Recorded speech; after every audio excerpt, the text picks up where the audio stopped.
Hello everyone. So now I have started a new video series in which I will be showing you some of my games and analyzing them. So this series is basically for some intermediate players or beginners who all can watch these videos and learn how to play chess and what are the basic principles of chess related to that. So yeah, I will start this video series with a game I played against a guy called let's see where yeah, Ibrahim Hussain.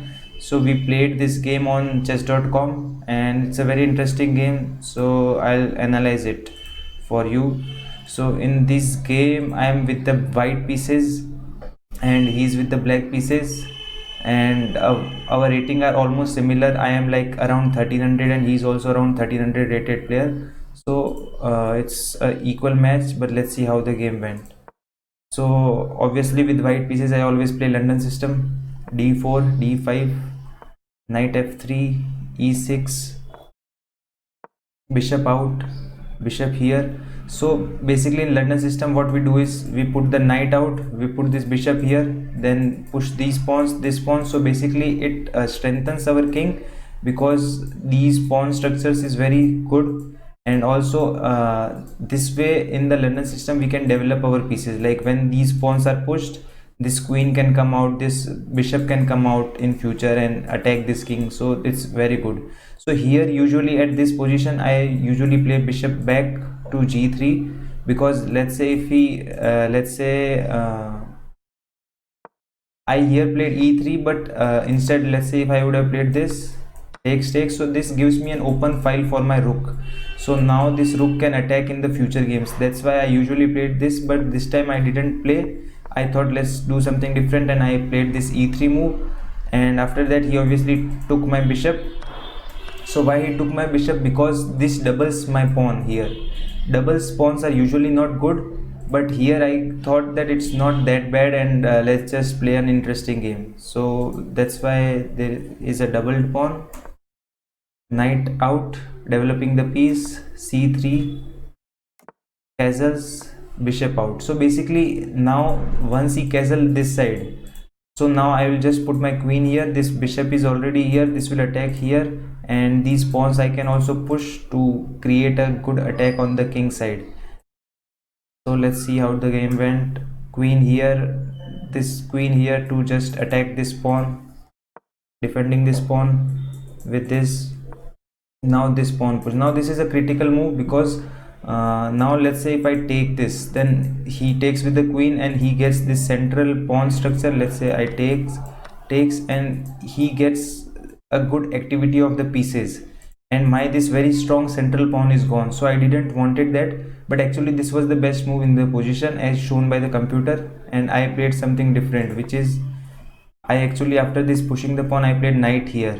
So this is a bad move because he played this. So he actually can take my pawn, which he actually did in the game. I take my pawn, and now the very important move, queen to b4. So what this queen to b4 does, actually it just gives me a check. Not only it just gives me a check, it attacks this pawn. It also attacks this pawn.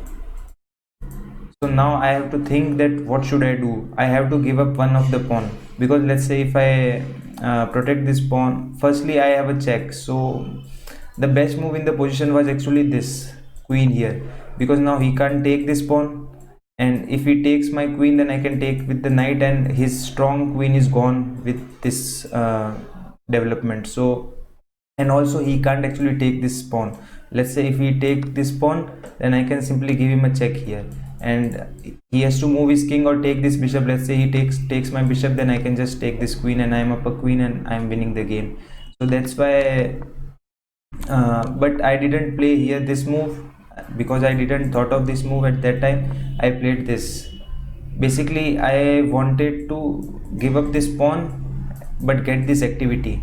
I should just castle my king in the next move, and let's say he takes this pawn, but these two are now connected, so he can't actually with this he can't actually attack my rook. Whereas earlier here, if he would have taken this pawn, then he had a chance to attack here. Then also I should have moved my knight here, but anyway I played this knight here, then he took this pawn obviously, Now I very badly wanted to exchange the queens, because this queen is really harassing on this side. All my pieces are very undeveloped and very vulnerable. So he moves his queen back because he don't want to exchange this queen. This is a very basic thing, that whenever your queen is very strong, you don't exchange it with opponent's queen. So I moved my queen here because here he was attacking basically my knight. So I did this, and also with doing this I again threatens the same thing. Now if he just takes this pawn, then again this is the thing that I will do. So that's why after this queen here, he just double attacks this pawn. By putting his knight out, he just attacks this pawn, and there is only one move which I thought of which could defend this. So you can wait for and pause for a few seconds and find out that move. So that move was actually which I played in the game, this knight to b5. So what it does, it protects this pawn, and again he can't take with the knight also, same thing, because takes, and just his queen is gone.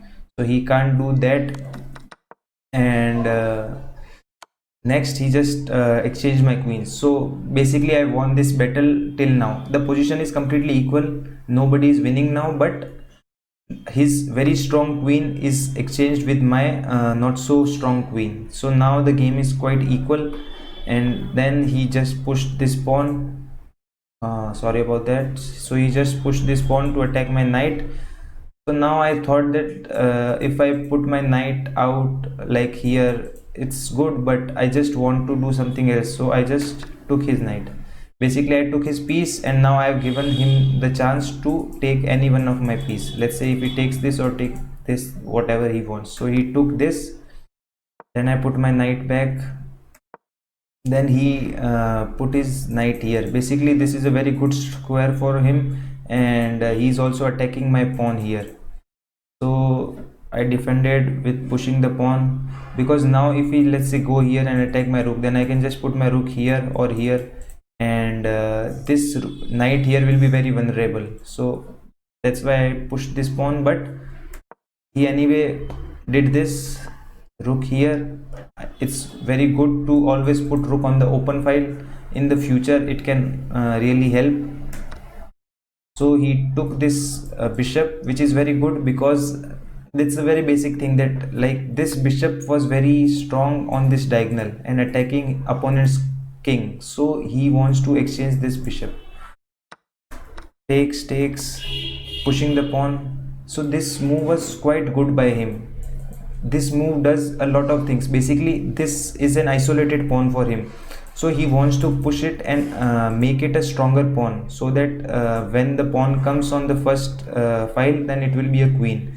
And one more thing which it does is, this bishop is very dead here. This bishop is hindering the connectingness of these two rooks, and this bishop can't go here, because let's say if we push this pawn, then I can simply take this pawn. So that's not a good thing for him. That's why he wants to develop his bishop here. So the pushing the pawn was very critical to put this bishop here and get a hold of this very strong diagonal. So I put my knight here because I am also getting hold of this very important square here. So obviously he gave me a check and put his bishop on a very strong diagonal.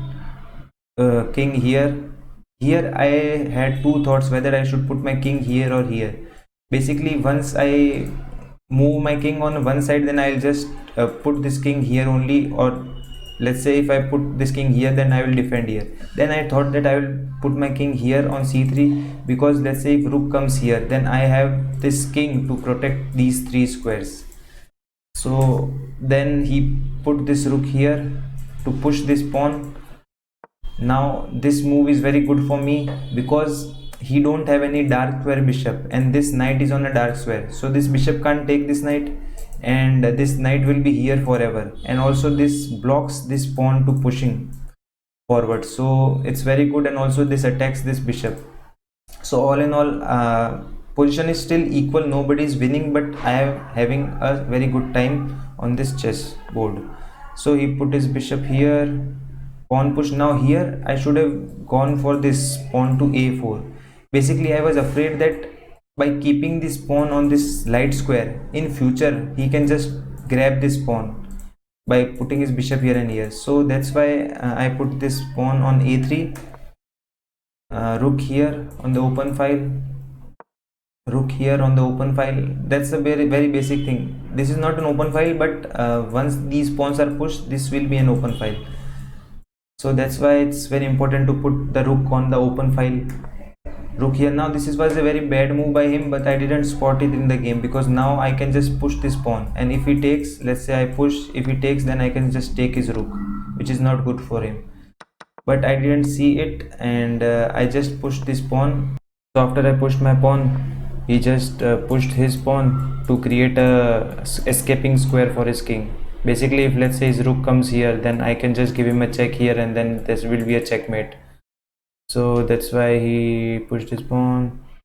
Now I very badly wanted to exchange this rooks, because this knight, once it comes here, it can just attack this pawn and then take this pawn. So he defended. I have doubled my rook, put his king here, takes, rook here, takes. So everything according to plan. Now this pawn he can't protect actually, because it's on a dark square and he can't do anything. So he basically, what he did is put his bishop here to attack my f3 pawn. I took the a5 pawn, he took this pawn, I took another pawn, he took his bishop here. Now I have a very winning position, because now I just want to push this pawn and make it a queen, and this bishop will try to block this pawn. Pushing the pawn, just blocking, knight here, so that this bishop can be moved from here. Bishop moved, pushing the pawn. So if he takes, I'll just take, and I'm up a piece which will be winning. Then this knight will just jump here and collect all these pawns. Bishop back, pawn push, king here, knight here, king here. Now I also could have in this position put my knight here to attack this bishop. If he moves the bishop, I'll just queen and get his bishop. But first I thought that his king is coming to take my pawns, so I should also do the same by protecting my pawns. So king here, king g4, king e3, king h3, king f3, king takes. So here basically he took one of my pawn, which is fine for me, because now this king is covering these three squares and this pawn is covering this square. So this opponent king can only go here, here and here, which is very good for me. And now I will just attack this bishop and take this bishop. Knight c7, bishop back, queen, bishop takes, knight takes. Now only it's a matter of time that my knight, once it goes somewhere and collects all these pawns, and then I'll push my pawns to make it queen and win the game. But he will try to defend it. King g1, knight here, king f1, g4, king here, king f1 again, g5. Basically I am trying to block these pawns. Now if he push this pawn, I'll take the pawn and just queen. If he push this pawn, I'll just take the pawn and just queen. He's trying to go up, I'm trying to go here. So with this knight move, I'm basically trying to attack this pawn. He can't defend it, because if he pushes, I will just make it queen. So I just take the pawn, knight f6, king here, knight d7, king g4, knight here, again king back. He can't do anything. Also it's very interesting to note that this king, I am intentionally keeping it here, because this king protects my these very two important pawns, and this king can never kick my king from here. So it's, for me it's very easy play. I'll just move my knight again here and here to attack this pawn, takes all these pawns, and just push my pawn to victory. So basically after few moves, he just here takes, check, goes here, knight here, king here. So at this point he actually resigned the game, because now he can't do anything. I'll just put my king knight here to give him a check, and then push this pawn, make it a queen and win the game. So this was a very good game. I think the critical moves were once he was attacking me with this queen, then I was under pressure, but once I exchanged this queen here, the game was completely equal. Then it was equal until let's say he allowed me to exchange the rooks. So after these rooks were exchanged, my knight was simply too strong for his bishop, and it just gave me also an extra pawn, and these pawn basically won me the game. So this was a very interesting game. Also immediately after this game he wanted a rematch, so I gave him a rematch, and the rematch was very short than this game. So I'll just show you that second game also. It was just 18 move game, and this game was, I think, yeah, this was the game. I was with the black pieces actually in this game. So let's see how it went. It went very bad for him again. After few moves, it was just basic normal development. Basically this is the thing I do with black pieces. I many times just repeat my opponent's move until I found it very, if I don't see any threat, then I'll just repeat the moves.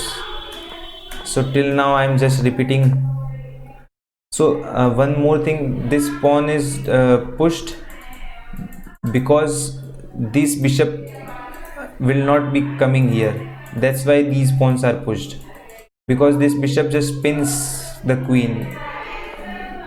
Knight goes here, knight d4. Now here is the critical mistake that he did. Here actually he should have just captured my knight, but he didn't do that. He pushed this pawn, and now there is only one move which is very strong, which is this knight takes here. Knight takes, pawn takes, because it just opens his king. His king is very naked now. So I can basically attack his king and give him check and mate. Takes this pawn. Now basically his king is very open. My bishop is attacking here, and soon my queen can come somewhere here and just attack this king. So he moves his rook obviously because it's under attack, but there is nothing much he can do. This knight move is very strong for me because this basically opens my queen to give him check and mate. He pushes this pawn to decrease the attack of this bishop here, but I'll simply captures, and here. So here basically now I am attacking this rook. This rook can't go here because I will just take this rook, and only move is this which he played in the game, takes. Now this bishop takes is very important for me because this bishop was protecting all this diagonal. Now I can, once his queen moves, I can simply put my queen here also and give him a check and mate. So I first put my queen here to get here and give him checkmate. He don't have any move because this bishop is very strong for me.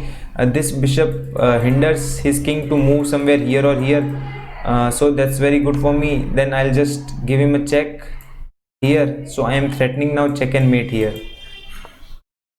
He defended by this, takes, and now I played a very important move which I found in the game, and I was very proud about it. So basically he's attacking my this piece and this piece. So pause for a few seconds and find out the best move in this position.